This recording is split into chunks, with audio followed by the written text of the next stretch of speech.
Unfortunately దానికి కూడా politics అయిపోతే ఈ ప్రజాస్వామ్యాన్ని భగవంతుడే కాపాడాలి. సరిగ్గా మహారాష్ట్ర జార్ఖండ్ ఎన్నికల తర్వాత తెలంగాణలో రాజకీయాలు ఊపందుకుంటాయి అనే ప్రచారం జరుగుతోంది సార్.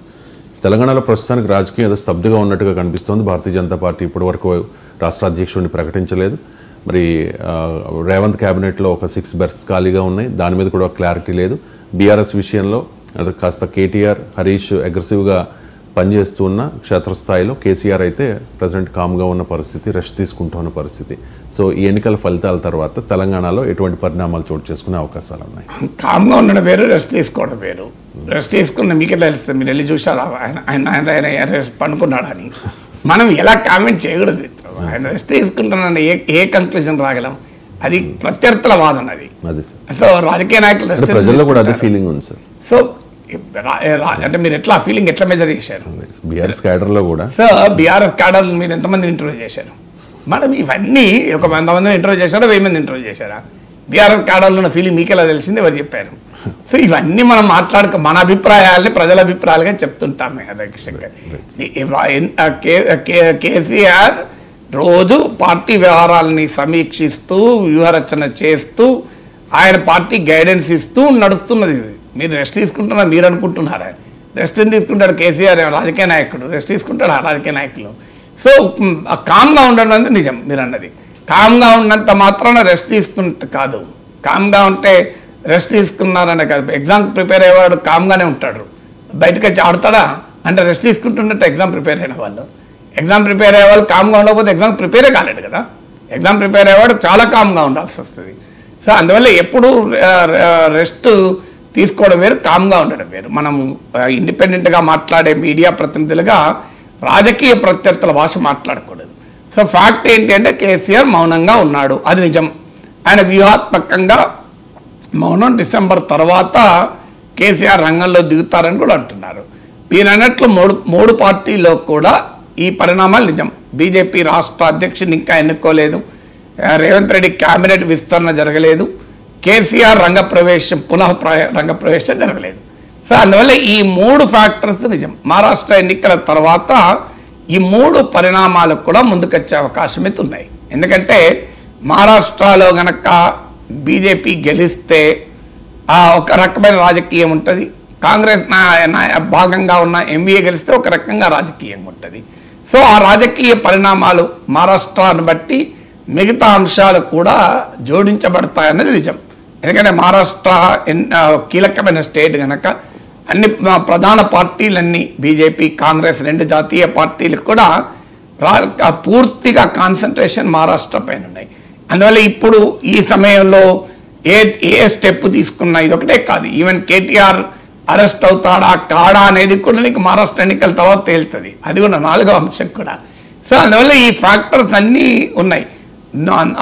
ఈ రాజకీయ పరిణామాలకు స్పష్టత మాత్రం మహారాష్ట్ర ఫలితాలు రేపు రిజల్ట్స్ తర్వాత స్పష్టత రావడానికి అవకాశం మాత్రం ఉంది.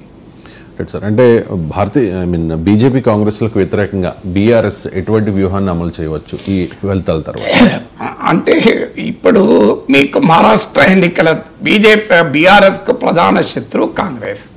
ఎందుకంటే రాష్ట్రంలో కాంగ్రెస్ అధికారంలో ఉంది, బీఆర్ఎస్ ప్రధాన ప్రతిపక్షంగా రాష్ట్ర రాజకీయాల్లో ఉంది. అయితే రాష్ట్ర రాజకీయాల్లో బీజేపీ కూడా కాంగ్రెస్ వ్యతిరేక రాజకీయ శిబిరంలో ఉంది. బీజేపీ బీఆర్ఎస్ ఒక్కటే అన్న భావన కాంగ్రెస్ పార్టీకి ఎన్నికల్లో ఉపయోగపడింది. బీఆర్ఎస్కు అనివార్యత ఏంటంటే అటు బీజేపీతో ఫైట్ చేయాలి, ఇటు కాంగ్రెస్తో ఫైట్ చేయాలి. అసలు బీఆర్ఎస్ పొలిటికల్ స్పేస్ అది.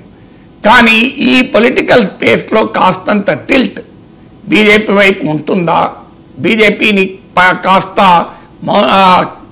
స్లో డౌన్ చేసి తమ అటాక్ కాంగ్రెస్ పైనే ప్రధానంగా పెడతారా, బీజేపీ కాంగ్రెస్ రెంటిపైన ఏకకాలంలో ఏకధాటిగా బీఆర్ఎస్ దూకుడుగా ఉంటుందా అనేది కూడా మహారాష్ట్ర ఎన్నికల తర్వాత బీజేపీ పరిస్థితి ఏంటి, కాంగ్రెస్ పరిస్థితి ఏంటి అనే అంశాలపైన బీఆర్ఎస్ రాజకీయ వ్యూహాల్లో కూడా మార్పు రావచ్చు.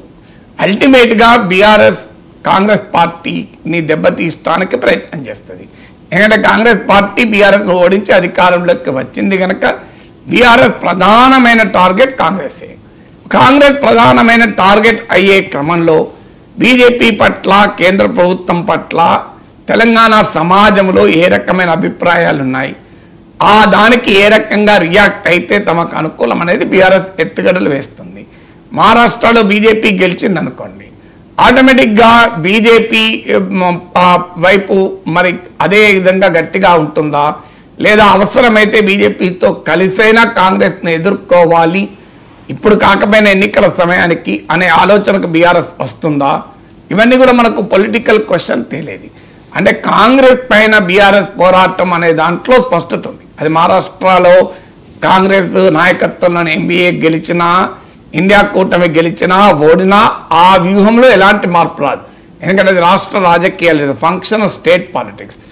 సో రాష్ట్ర రాజకీయాలతో సంబంధం ఉంది కనుక మహారాష్ట్రలో ఎన్డీఏ గెలుస్తుందా, ఇండియా కూటమి గెలుస్తుందా అన్న దాంతో సంబంధం లేకుండా తెలంగాణలో వరకు కాంగ్రెస్ పైన బీఆర్ఎస్ పోరాటంలో ఎలాంటి తేడా ఉండదు. ఇక బీజేపీ పట్ల ఏ రకంగా వ్యవహరించాలి, బీఆర్ఎస్, బీజేపీ, కాంగ్రెస్ ఈ ట్రయాంగులర్ పాలిటిక్స్లో ఎలా వ్యవహరించాలనే అంశం పైన భారతీయ జనతా పార్టీ పట్ల దేశంలో వ్యతిరేకత పెరుగుతుందనుకోండి, బీఆర్ఎస్ ఏమాత్రం బీజేపీకి అనుకూలంగా ఉంది అన్న సంకేతం వచ్చినా అది కాంగ్రెస్కి బెనిఫిట్ అవుతుంది. సో అందువల్ల మీకు అది 2024, 2023 అసెంబ్లీ ఎన్నికల్లో క్లియర్గా మనకు అర్థమైంది. సో కానీ ఆ రకమైనటువంటి సంకేతం ఇవ్వకుండా బీఆర్ఎస్ జాగ్రత్త పడుతుంది. కానీ దేశంలోనే బీజేపీకి అనుకూల వాతావరణం ఉందనుకోండి, బహుశా అప్పుడు బీఆర్ఎస్ వ్యూహాత్మకంగా కాంగ్రెస్ పైన తన దాడి పెంచుతుంది. బీజేపీ విషయంలో అంత సీరియస్గా అటాక్ పెట్టకపోయే అవకాశం కూడా ఉంది. అందువల్ల మహారాష్ట్ర ఎన్నికల వల్ల దేశ రాజకీయాల్లో బీజేపీకి అనుకూల పవనాలు ఇంకా ఉన్నాయా, బీజేపీ వ్యతిరేక పవనాలు ఉన్నాయా అనే అంచనా వస్తుంది కనుక ఆ అంచనా ఆధారంగా బీఆర్ఎస్, కాంగ్రెస్, బీజేపీలను ఒకే దాటును ఎదుర్కోవాలా, ప్రధానంగా కాంగ్రెస్ను ఎదుర్కొంటూ బీజేపీ పట్ల కాస్త చూసి చూడని వైఖరి ఉండాలా అనే అంశాలు